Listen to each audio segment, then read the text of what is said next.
Put rosemary under your bed, and watch what happens.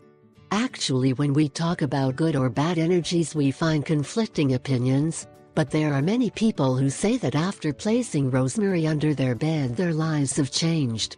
And is that, according to some specialists in the subject, many of the ailments or problems they present either at work, family or sentimental are related to the bad energies that may be around them, so you must take letters in the issue and try to solve this immediately. For this, there is a powerful element of nature that helps balance the inside, while it cleans up everything bad, both internal and external to its being, and is nothing other than rosemary.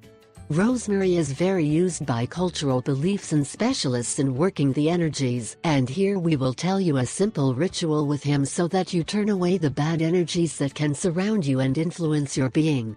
You just need rosemary. Just before bedtime, place it under the bed at head level or on a table that lights up next to our bed. Let it act all night at rest until the next morning. You can observe the result of the rosemary. If the rosemary is drier, it means that during the night it absorbed all the bad energies. After verifying the state of the rosemary, you must get rid of it. Throw it in the trash, but never in a forest or at the entrance of your house, since the idea is to drive away the